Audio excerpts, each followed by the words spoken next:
Welcome to my channel.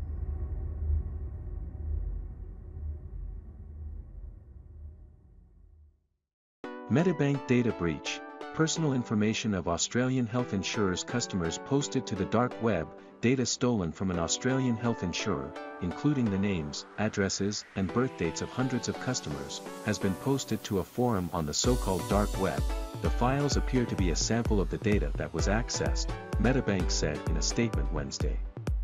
The company expects more data to be released, after earlier this week saying the hackers exposed information of around 9.7 million people. The release of the personal information comes after a vast data leak at Singapore Telecommunications' Optus unit in September, which exposed the details of as many as 10 million customers. Other recent hacks on pathology services provider Australian Clinical Labs and Woolworths subsidiary MyDeal have raised concern Australian companies aren't doing enough to protect customer data.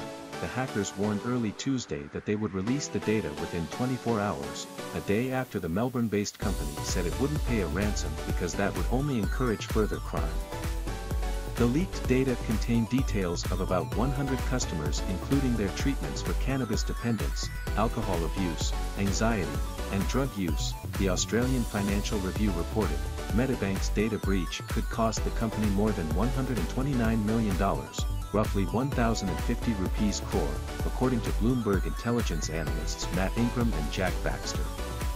The health insurer, which has already delayed premium increases for affected customers, could face compensation of $500 Australian dollars, roughly Rs. 26,300 to 20,000 Australian dollars, roughly 1,052,300 rupees, for affected policyholders, the analyst said. Medibank shares rose 0.7% in afternoon trading in Sydney Wednesday. The stock has slumped around 20% since the hack was first detected just under a month ago, wiping about 2 billion Australian dollars, roughly 10,500 rupees crore, off the company's market value.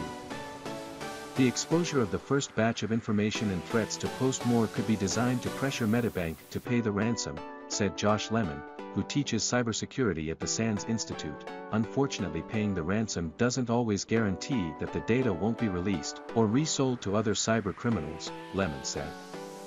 I don't believe paying the ransom at this stage will do much more than delay how quickly the data may be released. Home Affairs Minister Claire O'Neill said Medibank's decision not to pay a ransom to cyber criminals was in line with government advice. Paying them only fuels the ransomware business model, O'Neill said.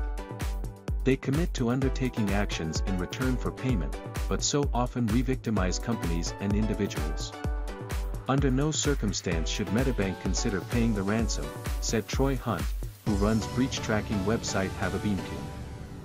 Their position on this was the right one and reflects the government position on cybercrime and ransoms. The Australian Federal Police's Operation Guardian, which was initially set up to protect victims of the Optus data breach, will be expanded to include victims of the Medibank hack, Assistant Commissioner Justine Goff said Wednesday. The government on Wednesday also passed legislation increasing the penalty for repeated or serious privacy breaches to at least 50 million Australian dollars, roughly 260 rupees crore.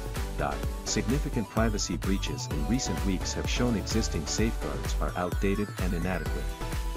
This bill makes clear to companies that the penalty for a major data breach can no longer be regarded as the cost of doing business, said Attorney General Mark Dreyfus in a statement.